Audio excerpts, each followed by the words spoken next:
I'm Logan Crawford, and right now on the Spotlight Network, we're celebrating the magic of childhood with a timeless story told in rhyme. The name of the book, Benjamin Symington Theodore Bear. It's written by a terrific author. Her name is Andrea O'Connor, and she takes us on a whimsical journey through imaginary lands, fierce dragon battles, and heartwarming moments of friendship. If your child loves classics like Winnie the Pooh and Corduroy, this beautifully illustrated storybook is destined to become a favorite.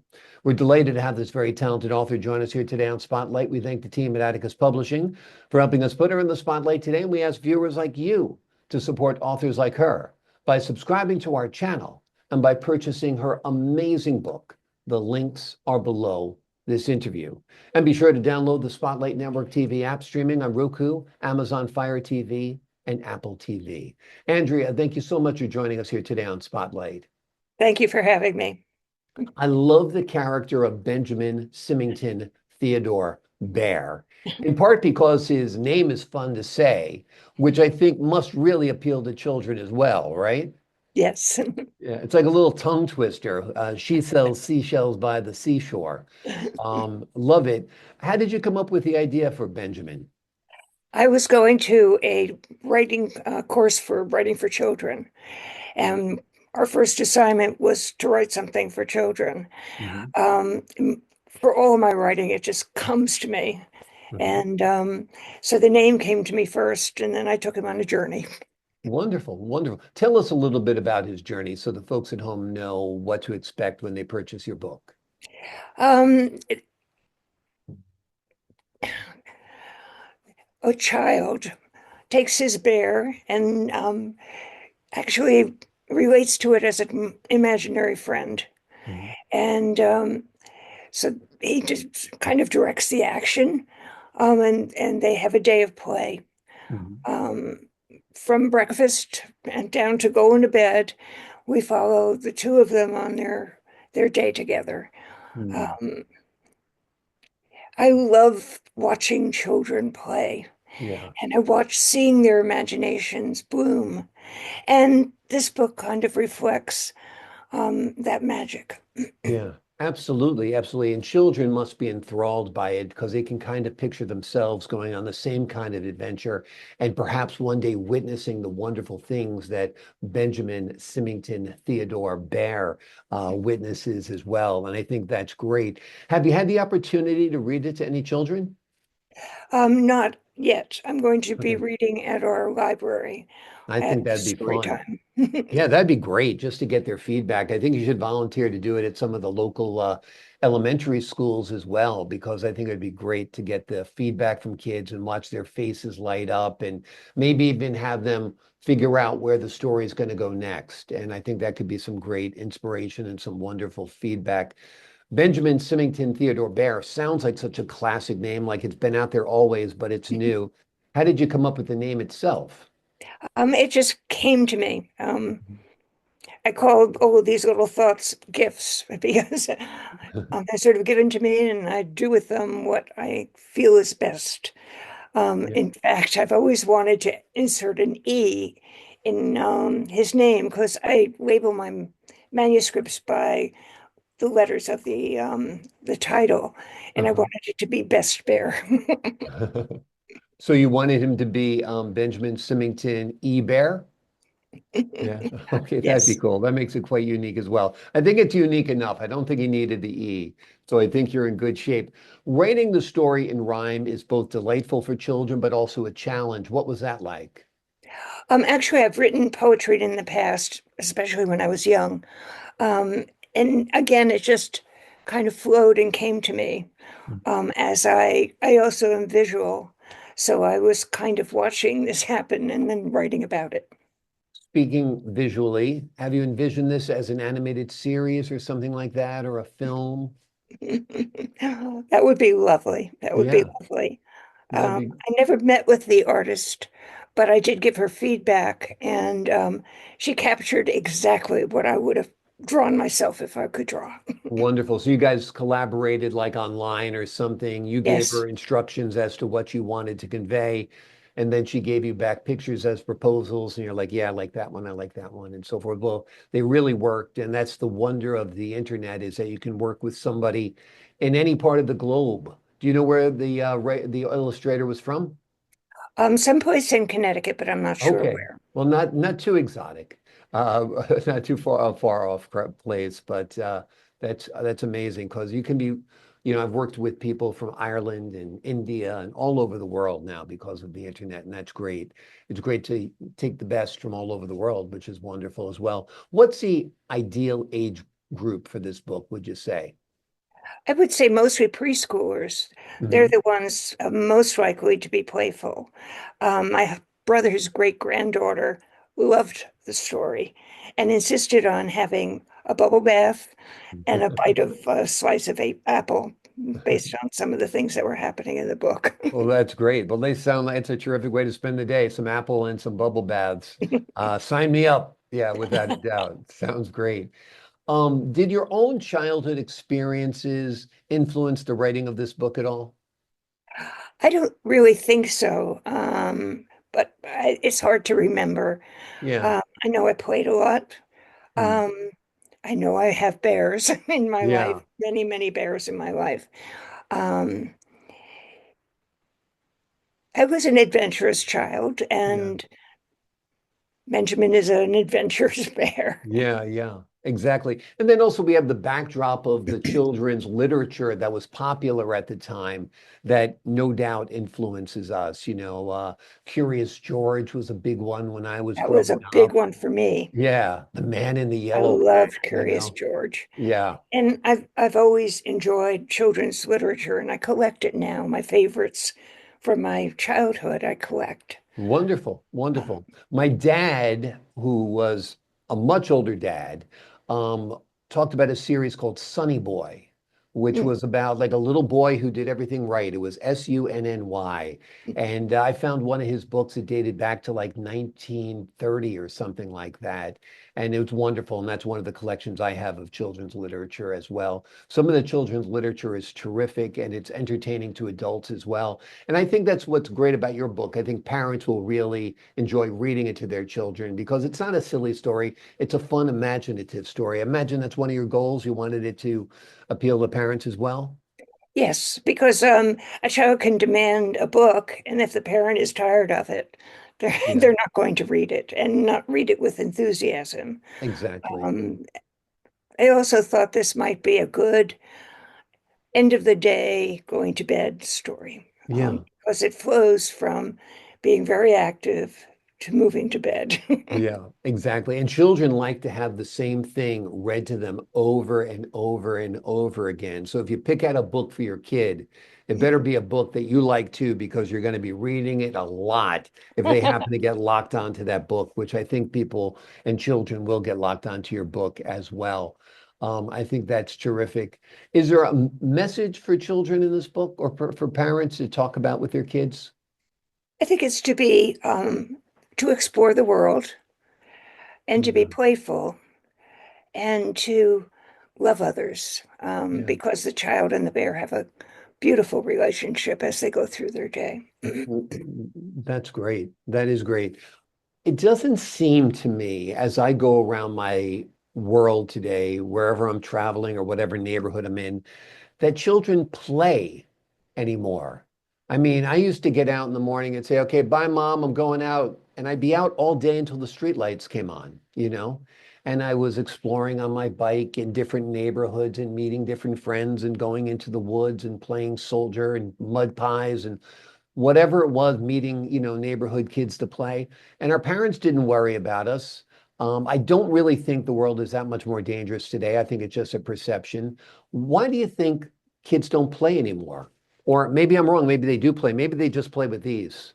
That's the problem, right? They do play with those. I've Yeah. been on the road a lot, visiting family, and you do notice the ubiquitous iPad and phone, um, Yeah. and children just poking around.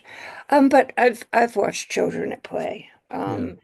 here in Sherman, at the playgrounds, Yeah. um, and it's just such a a lovely, heartwarming experience Yeah. to see a child using their imagination to create a world. Exactly. But I do think I've seen it at the playgrounds too, but I think play is more defined today that you go with your mother to the playground or you go to a play group, you go to whatever activity. But for you and me, when we went out and played, we just went out and played. We had a jump rope or skates or caps or whatever it was. And we just played. Our parents weren't supervising at all. You maybe, Exactly. yeah, Too much is structured for children, yeah. and they aren't really encouraged to use their imagination to create worlds. Yeah, exactly. Because you do need to get out of the way and let your child be his or her own person, no doubt. And I think this helicopter parenting keeps your kid from getting its knees scraped, but maybe some of the best memories in life are the little scars you have on your knees and elbows and around your eyes from falling and breaking things when you were a kid, no doubt. Tell me a little bit about your writing career. I've always written, even as a child, I wrote a lot. I just enjoy it, and it gives me joy. Um, the first published book I had was actually writing for nursing publications. Mhm. I was working as a nurse editor with one of the largest publishers of nursing literature. Mhm. And so I was exposed to many of them on many manuscripts. And I felt that people needed some guidance in that area. Um, Most everybody I knew as I was teaching wanted to write for nurses. Mhm. And most of them had wonderful ideas. They just didn't know how to do it. Mhm. And that little book was very, very popular in the nursing community. It won an award. And I was pleased with it. Yeah. And it was one of the things that made me feel it was possible to continue my writing career. Mhm. It sort of was affirmation of what I was doing. Wonderful, wonderful. Was your profession nursing? Yes, I was a nurse. Okay, how long did you do that? Um, Golly, on and off many years, because Yeah. after my bedside nursing, I went into education Mm. and ended my career as the director of a nursing program here in Connecticut. Wonderful, wonderful. Well, that's great work, noble work, no doubt, and important work, no doubt. Tell us about a Gabby Quinn or a Gaby Quinn mystery. It's a three-part series. Tell us about that. Um, I later in life, after I left my nursing position, went to law school, Mhm. and I was serving our local community as a lawyer, mostly with estate planning and probate proceedings. Um, and I had some interesting cases. Yeah. And I always thought it would be interesting to write a story about my cases. Hmm. So Gabby is kind of map pattern after me, and the storylines are all based on a case that I've had here. Um, and I've enjoyed that work. Yeah. So give us a little bit of an overview of the series. What type of cases does Gabby Quinn get involved with? And is it murder? Is it homicide? Is it, domestic violence? I mean, lawyers can cover all kinds of things. Most of the stories are based on murder, um, and she has encountered the clients in estate planning primarily. Mm. And we see through the series the same characters coming through. So you can follow them as well as Gabby on her career and her love interest. Yeah, well, that sounds wonderful. And when it comes to estates, often there's lots of reasons to suspect murder. Because I don't think there's a more vicious group of people than people who are fighting over somebody's Funny. estate, right? Yeah, That's though can I've be, found in my career, it isn't always the money, it's the stuff. yeah. Fight over pictures and furniture and cherished items. I would think divorce lawyer number one, as far as stress goes, with acrimony. Number two would probably have to be probate, right? Probate's difficult. It's Yeah. It's a process. It's online now in Connecticut and a lot of other states. Yeah, So that's not as difficult. But right. explaining to the client, what we need, the information that we need, Yeah. and it's onerous for them, because it's usually a family member who's trying to work with the estate of a loved one. Yeah, absolutely, absolutely. Talk to us a little bit about, so you've got the Gabby Quinn mystery, that's a three-book series. You've got Benjamin Symington Theodore Bear. Any other books you've written? I've written some that are still languishing as manuscripts. I was writing a series of stories um, from the past.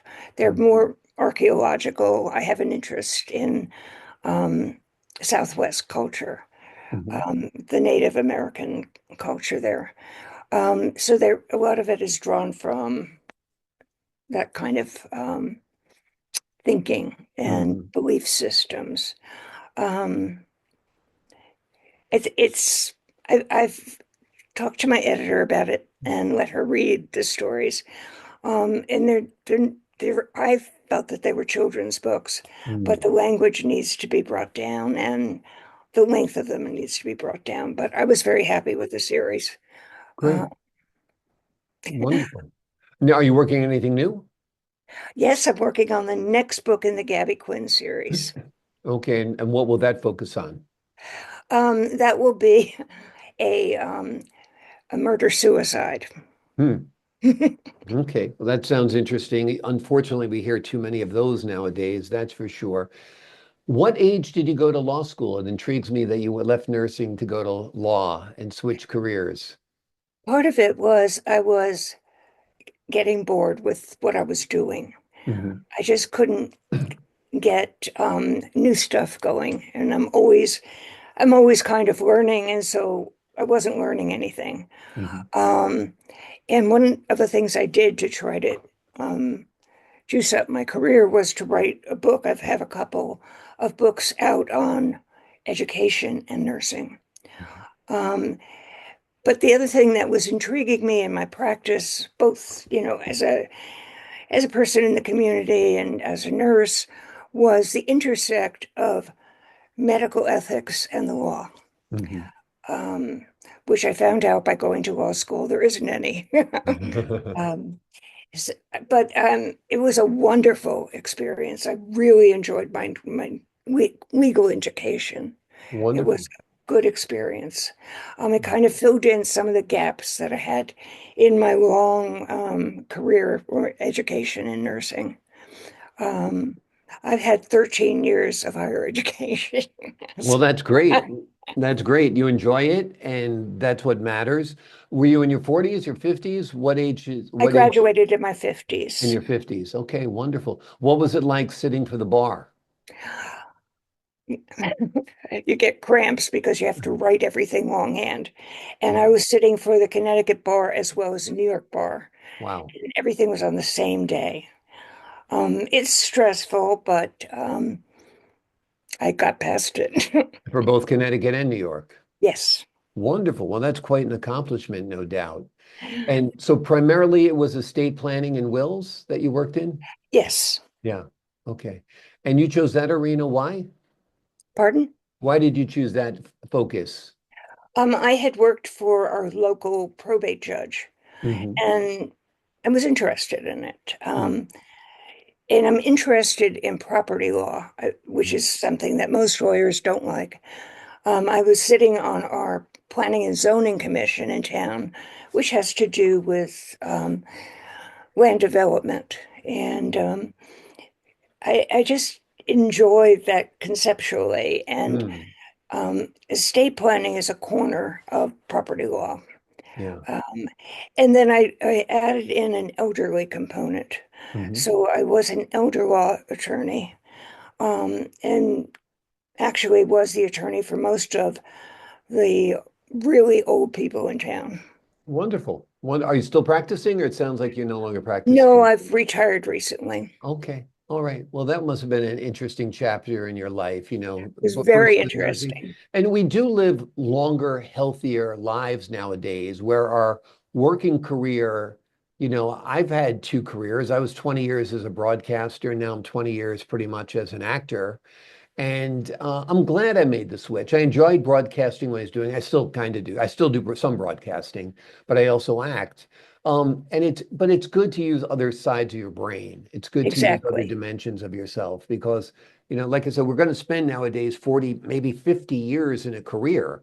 That's a long Exactly. time. Yeah. And so that's very, very intriguing. You mentioned you were intrigued by culture of the th Southwest. Do you travel much to the Southwest? Tell us a little bit about that. My parents retired from New Jersey um, to the Arizona area, and I am Ukrainian, Hmm. and I always felt that my roots were from the Aleutian chain, and that they had wandered down to Arizona. Wouldn't you from Siberia? So Right. um, I just always felt an affinity with that culture. Hmm. And my husband and I took a trip. It was a health trip to Hmm. the Navajo Nation. It was very immersive. Hmm. And seeing what I knew as a nurse play out in the native culture Hmm. was really good. Hmm. It was um, very informative Yeah. and very helpful even now in working with people who are not of your culture Hmm. and relating to them. Yeah. Have you ever traveled to Ukraine? No, I was planning to, and then Chernobyl blew. I Yeah. was doing a an educational tour to Soviet Union, Hmm. and one of the side trips was Ukraine, Yeah. but that got canceled. Yeah. And I would say it's canceled now too, with what's Exactly. I going in would love Ukraine. to go to Ukraine. Yeah, yeah. It's a shame what's happened in that region in the world, no doubt. I mean, obviously lost lives and wonderful people. And Russian people are wonderful too. I mean, it's never the people, it's always the leaders, right? Right. Yeah. What's your take on the Ukraine war? When do you think that'll get resolved? What do you It think was it is? heartbreaking to see Yeah. because as I watched the video clips on the news, that was my grandmother. Yeah. My grandmother, who was Ukrainian, and you just felt heartbroken at what Yeah. they were going through. Yeah. It's terrible. And the cities are destroyed. I mean, I think it's going to take generations to rebuild that country. Absolutely, and a Yeah. ton of money. Yeah. Yeah, And it's still going on. I mean, it just, exactly. I Exactly. don't get it. It boggles the mind. You would think a resolution could have been struck. Uh, I don't understand. What's your favorite place to travel? What's your favorite destination that you've traveled to, either in the United States or around the world? I love beaches. So Hmm. most of my beach time is spent in Nantucket. Okay, Nantucket's a beautiful place. Yeah. So, Nantucket's your number one rated beach? Actually, the best beach in the world that I've been to is in Anguilla. Okay. Gorgeous beaches, Yeah. absolutely gorgeous. Well, that's almost like cheating because it's too perfect there. You know what I mean? In the US, our beaches are not quite as they're pretty, they're beautiful, and they're different. I mean, the beaches of Maine are quite different from the beaches of Nantucket versus Rhode Island, or even, I mean, Jones Beach is a beautiful beach. Yes, There's beautiful beaches all over. My favorite beach, and I'll let you in on a secret. You probably know it already because you're from Connecticut, but it's just north of you. And a certain pop star lives there by the name of Taylor Swift. And it's my favorite little undiscovered town. It was undiscovered until she moved there, I guess. But Watch Hill, Rhode Island, I think is I've spectacular. heard that. I haven't been there. Oh, I've been what's to your Block Island, but why? Oh, you're missing out. You got to take a drive. It's probably 60 miles from you and spectacular beaches that are kind of hard to find. They're off the beaten path a little bit, and it's a peninsula with a firehouse. So you've got ocean and bay on both sides, and it is absolutely wonderful. Beautiful grand hotel where you can get some lunch there called the Ocean House. Okay, so that's my next life. I'm going to be the next Anthony Bourdain, but I'm just going to travel New England and give my highlights. But I'm telling you, Watch Hill, make the drive from your home. You won't regret it. But before we leave you today, anything else you want the folks at home to know about Benjamin Symington Theodore Bear? Um, it should be a lesson to you to let your child play. Yeah, Don't structure their lives so much that there isn't an opportunity for the child to use their imagination and move in their own direction, because marvelous things can happen. absolutely. Absolutely. The wonder of play. Parents, let your children play. Keep a watchful eye on them, yes, but give them a little free rein. The games they come out with are so much more creative than anything they'll find by clicking on this. Keep that away from them. That's my advice because Yes, I do think it's stifling. You lean on it. After a while, you don't even learn how to spell because the spell check does it for you. So exactly. I think it's a great idea to keep digital devices out of kids' hands as long as possible. Here's a great analog device. It's called a book. And this is a wonderful book you can get for your children. It's called Benjamin Symington Theodore Bear. In it, Andrea takes us on a whimsical journey through imaginary lands, fierce dragon battles, and heartwarming moments of friendship. If your child loves classics like Winnie the Pooh and Corduroy, this beautifully illustrated storybook is destined to become his or her favorite.